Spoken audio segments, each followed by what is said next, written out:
Nekdanja manekenka, ki se je pojavila v revijah Playboy in Penthouse, zdaj mora pozirati za policijsko fotografijo, potem ko losangeleški uradniki pravijo, da je zvabila starejše moške na zmenke in jih nato oropala. To je obtožba. Po mesecih, ko so južnim Kalifornijcem svetovali, naj bodo pozorni nanjo, zdaj tožilstvo pravi, da bo končno morala odgovarjati za domnevna kazniva dejanja. Dobrodošli v oddaji Sidebar, ki jo predstavlja Law and Crime. Sem Jesse Weber.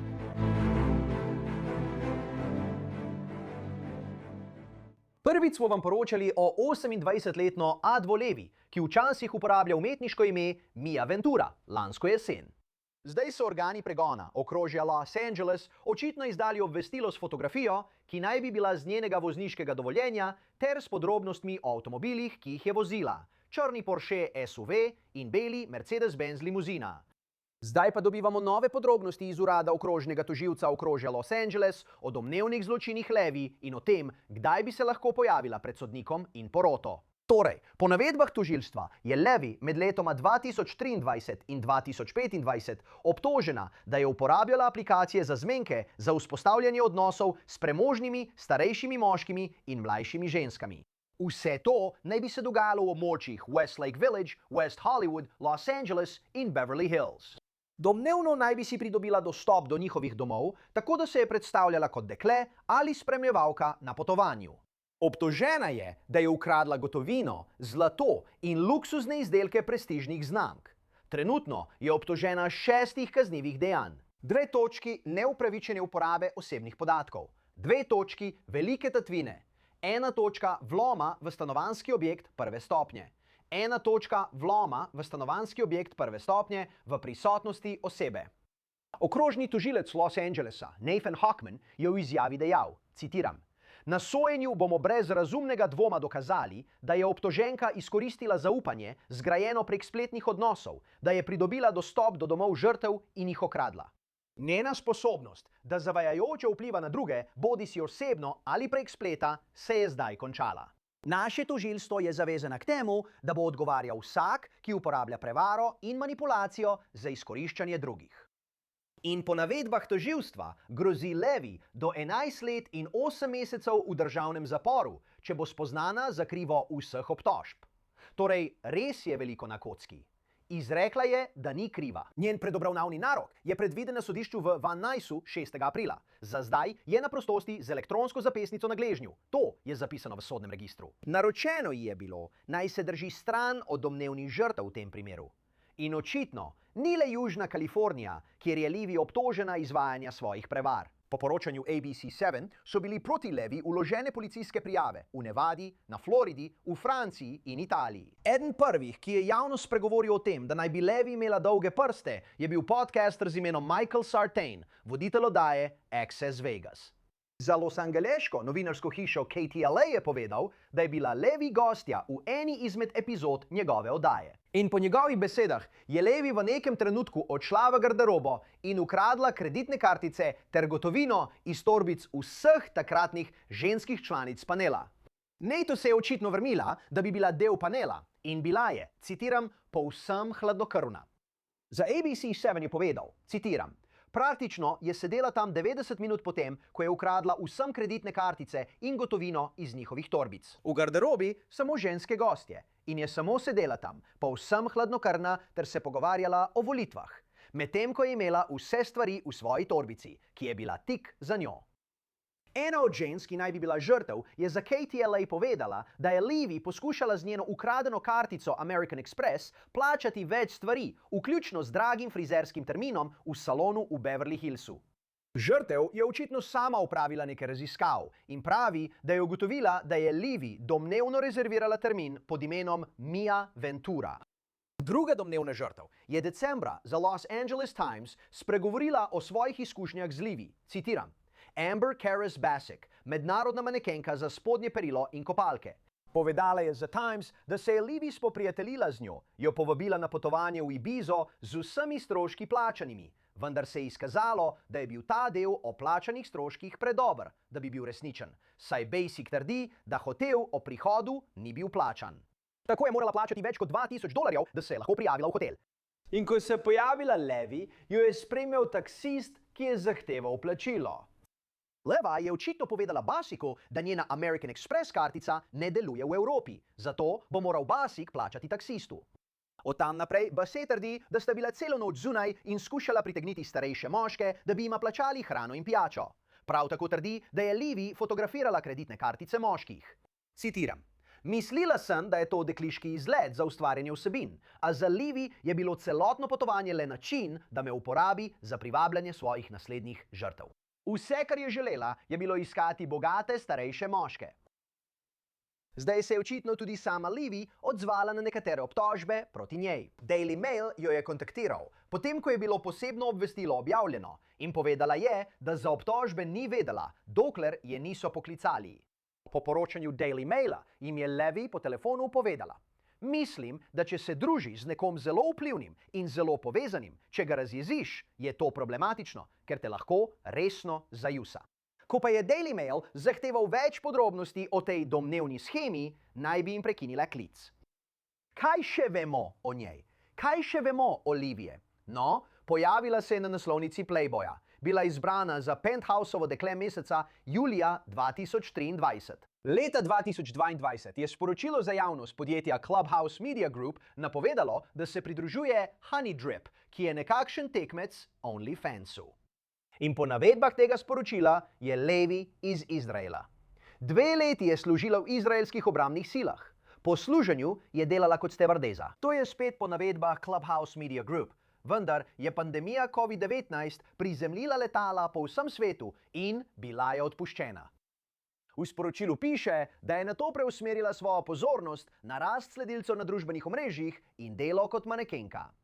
Kaj naj si o tem mislimo? Kaj lahko pričakujemo? Z nami je Filip Dubaj, nekdanji namestnik javnega zagovornika v okrožju Los Angeles. Najlepša hvala, da ste si vzeli čas, gospod. Lepo vas je videti. Dobro jutro, Jesse. Kako ste? Dobro. Kaj naj si mislimo o teh obtožbah? Katere so tiste, na katere bi se, če bi obranili, najbolj osredotočili? Katera vas najbolj skrbi? Ali pa pravite, da jih združujejo vse skupaj? Vse ali nič? No, pravno gledano mislim, da je najresnejša obtožba vlom v stanovanjski objekt prve stopnje iz več razlogov. Prvič, lahko prinese do 6 let v državnem zaporu, pri čemer bi morali odslužiti 85% kazni. Drugič, ni ameriška državljanka. In po zvezni zakonodaji o priseljevanju bi to lahko šteli za hudo kaznivo dejanje. Z drugimi besedami, za nasilno kaznivo dejanje. In zaradi tega bi jo lahko izgnali. Tako bi jo poslali na enosmerno pot nazaj v Tel Aviv. Tako kot odvetnik za kazensko obrambo, moramo ne le zaščititi njihove kazensko-pravne interese v skladu z načelom poštenega postopka, ampak imamo tudi dodatno obveznost in dolžnost, da zaščitimo njihov priseljenski status. Zato moramo storiti vse, kar je v naši moči, da jim omogočimo, da ostanejo v državi. Mimogrede, po podatkih sodišča je najela zasebnega odvetnika, zagovornika. Torej se zdi, da ne bo uporabljala zagovornika po uradni dolžnosti. Ampak v vsakem primeru, kateri bi bili prvi koraki, ki bi jih naredili pri gradnji obrambe? Ker me res zanima, kakšne dokaze imajo proti njej, kaj ne? Misliš, da gre za nadzor? Misliš, da gre za to, kar naj bi domnevno imela v posesti? Je bila to ideja, da lahko sledimo recimo kreditnim karticam, kje so bile kupljene in kje uporabljene? Kaj misliš, kaj ima trenutno proti njej? Najprej ima zelo sposobnega odvetnika za obrambo. Zastopajo Jeffrey Rubinstein. Mislim, da ima pisarno v Beverly Hillsu. In še nikoli nisem srečal gospoda Rubinsteina, ampak zagotovo ne dela zastonj. Mimogrede, to vedno povem zasebnim odvetnikom. Ko zastopate katerokoli stranko, obtoženo tejšme finančnega kaznivega dejanja, kar pomeni, da gre za visoke finance, veliko denarja. Tožilci lahko sprožijo civilno tožbo in vam v bistvu odvzamejo odvetniške honorarje, ki ste jih prejeli, če lahko dokažejo, da izvirajo iz nezakonitega vira. Torej, če je ona vzela ta denar in ga uporabila za plačilo svojega odvetnika, bi njen odvetnik lahko na koncu delal zastonj. Zdaj, ko sem to povedal, če bi jo jaz branil, bi bila prva linija obrambe spet vlom v stanovanje. Da bi obsodili, ne zgolj poslali na sojenje, saj je za to dovolj standard utemeljenega suma. Dokazati morajo onkraj razumnega dvoma, da je imela namen storiti kaznivo dejanje ali ukrasti, še preden je vstopila v dvorano. Prav. Torej, Prav, torej z drugimi besedami, Če bi šla samo v hišo, se tam družila in potem, ko je tam, bi rekla, to je videti lepo in bi to vzela. To ne bi bil vlom. kot nakazna misel? Ne, ni. Ob predpostavki, da lahko dokažejo, da ste imeli ta namen, preden ste vstopili in ste šli tja pod pretvezo, da želite samo povezati njenega prijatelja, osamljena srca, nekaj takega, no, potem bi to morda bilo dovolj posrednih dokazov, da jo dobijo. Če pa je to prišlo na misel šele, ko je bila tam in so se zabavali, in potem se začne razgledovati naokoli in vidi res kul zapestnico na nočni omarici, ali kos nakita, ali celo šop denarja in ga vzame. To ne pomeni, da je nedolžna, pomeni le, da to ni vlom. Torej, Filip, spet, kaj misliš? Kakšni bi bili dokazi? Kako bi to dokazali? Ali bi šlo za moč v številkah, če govorimo o več domnevnih žrtvah, več primerih? Je to način, kako dokažeš namen? Je to način, kako ugotoviš, kaj naj bi ona domnevno počela? Ker je spet nekako je to res zanimiv primer. Na toliko različnih ravneh, ampak ko razmišljaš o prekrivanju obtožb, prekrivanju primerov in o tem, kako dokažeš tisti namen. No, odvisno je od obtožbe. Torej, naprimer, če gre za recimo nezakonito uporabo kartice, torej nezakonito uporabo kreditnih kartic, če uporablja lažno ime, recimo ob nakupu, laže o tem, kdo je, potem je to očitno posreden dokaz namena goljufije. Ali pa je to kot nepooblaščena uporaba osebnih identifikacijskih podatkov. Preveno, pri nas temu rečemo 44484E. In to je zelo pogost zločin, kjer dobiš v roke bodisi izgubljeno ali ukradeno kreditno kartico. Poskušaš jo predstaviti kot svojo, opraviš nakup, nato pa se podpišeš z lažnim imenom ali navedeš lažno razlago, kako si prišel do kartice. To kaže na namen zavajanja in namen goljufije. Zdaj, kar zadeva vlom, zagotovo, ko imaš nekakšno skupino žrtev, ki prihajajo in nimajo nobene povezave med seboj. Pravijo, da mi je ta hudičevka storila isto. V mojo hišo pride od pretvezo, da želi iti na zmenek, da se želi z mano zaplesti.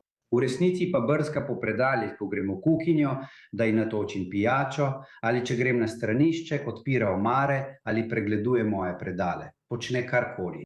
To je zagotovo posredni dokaz namena kraje.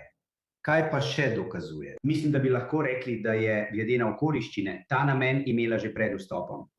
Preveč ljudi se je spravilo nanjo, ki so že postali njene žrtve, da bi lahko rekli, da je bil to naknadno pridobljen namen.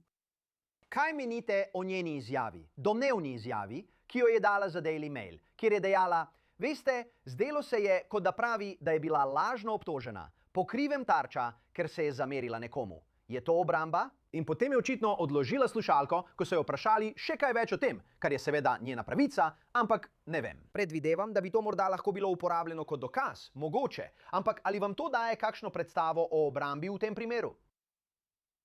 Odvisno od tega, kako prepričljivo bo delovala. Če bo pričala in rekla, poglejte, priznam, mogoče sem izkoristila ljudi, po prvem zmenku mi niso bili več všeč. Ni uspelo, a kljub temu so me obdarovali z razkošnimi darili, razvajali so me in me peljali na večerje. So samo užaljeni poraženci, ker me niso zanimali, ker nisem želela drugega zmenka. In mislim, da bi lahko rekli, da je to res. Mislim, koliko ljudi se spozna na teh spletnih straneh za zmenke. Celoten namen je hoditi na zmenke.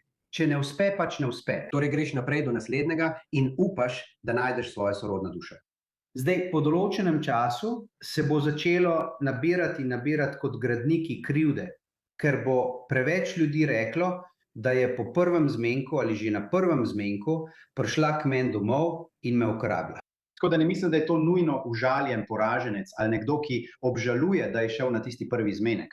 Zdi se, da gre za nekoga, ki je resnično žrtev kaznivega dejanja. Mislim, da bo težko dobiti pošteno in nepristransko poroto v takem primeru kot odvetnik obrambe.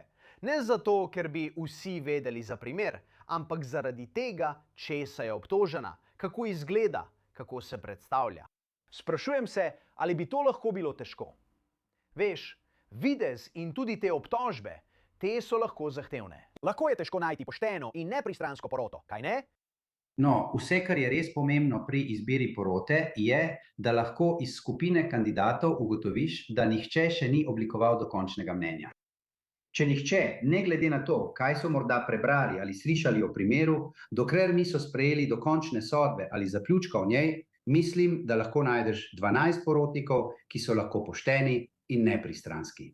Čeprav smo vsak dan tako vpeti v svet resničnih kriminalnih zgodb, je tam zunaj veliko ljudi, ki preprosto živijo svoja življenja in nimajo pojma, kdo sploh je ona. In odkrito povedano, bodimo pošteni, še posebej tukaj na zahodni strani Los Angelesa in v dolini San Fernando, kjer ji bodo sodili, imamo veliko judovsko in izraelsko skupnost, ki bi morda celo bila naklonjena. Ne bom jih nujno označil za woke ali nagnjene k temu, da bi ljudi izpustili zgolj zato, ker prihajajo iz Izraela. Ampak mislim, da bo tukaj nekaj skupnih točk, če hočete.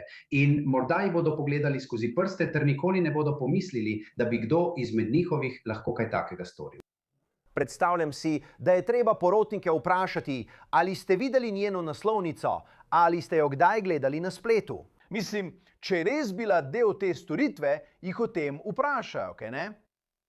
Seveda. Potem jih lahko sodišče izloči zaradi utemeljenega razloga, ker če lahko med postopkom izbire porote ugotoviš, da so si že ustvarili dokončno mnenje, veš, da je ona žrtev, zlobnica, tatica, spletkarka, prevarantka. Potem, ko so si to dokončno mnenje ustvarili na podlagi medijskih poročil, jih bo sodnik izločil zaradi utemeljenega razloga.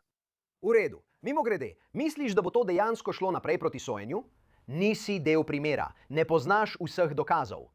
Ampak ali je to ena tistih situacij, kjer če imaš bolj jasne, nedvoumne dokaze, če lahko pokažeš, veš, spet, ne vem, vsega, kar imajo. Ampak če je to lahko pokazati, relativno lahko dokazati.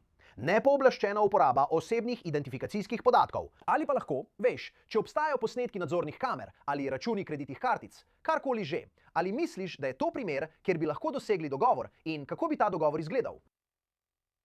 Če bi jo jaz zastopal in sem dejansko preveril, da ni državljanka ZDA, kaj šele, da bi imela zeleno karto ali zakonit status v Združenih državah. Poskušal bi doseči dogovor, ker bi ona odslužila 364 dni ali manj za nenasilno kaznivo dejanje, ki po zvezni zakonodaji ne spada med hujša kazniva dejanja. Ker bi to pomenilo, da bi bila res obsojena in bi šlo za hudo kaznivo dejanje. Naloženo bi bilo plačilo odškodnine, vendar zaradi tega še ne postane samodejno izgnljiva. Tako bi še vedno imela pravico do zaslišanja na priseljenskem sodišču, da bi ohranila pravico do bivanja v državi. Tako bi poskušal doseči dogovor. Po drugi strani pa, če noče odslužiti nobene kazni in ji ni mar za njen priseljenski status, jo lahko preprosto spustiš na pogojno kazen zaradi vloma in gre ali pa greš na sojenje. Lahko pa ti že zdaj povem, glede na to, kam gre na sojenje, če bo obsojena, gre v zapor. Dve stvari glede tega. Zakaj to praviš? Jaz ne poznam tega sojenja. In drugič, ne poznam tega sodišča. In še, omenil si zvezno obtožbo. Ali niso to državne obtožbe? To so državne obtožbe, ampak ko si obsojen za določena kazniva dejanja po zakonodaji zvezne države, to sproži zvezni zakon o priseljevanju. V redu, razumem.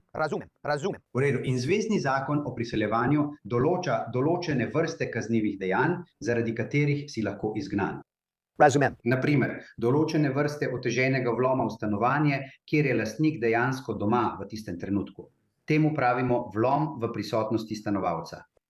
Če je žrtev dejansko prisotna med vlomom, gre za po svoji naravi nevaren zločin. Ker obstaja domneva, da bi lahko uporabili nasilje, da bi poskušali preprečiti vlomilca, ali pa da bi vlomilec lahko uporabil nasilje proti žrtvi. Tako vas je mogoče izgnati. Zakaj je to sodišče? Rekli ste, da če gre na sojenje na tem sodišču, jo čaka zaporna kazen. Zakaj to pravite? To vam lahko povem zgolj na podlagi svojih izkušenj in sojenj v dolini San Fernando. Ko ne sprejmeš dogovora in ti grozi skoraj 11 let zapora, ne boš dobil pogojne kazni, če je toliko žrtev. Mislim, takšna prevara in takšna prednost ki si jo je obtoženec pridobil. Takšno izkoriščanje več ranljivih žrtev, ki so zlahka postale plen nekomu tako prebrisanemu in manipulativnemu, je treba kaznovati. V nasprotnem primeru takšnega vedenja nikoli ne boste preprečili. In takrat bodo njene skrbi glede priseljevanja najmanjša od njenih težav.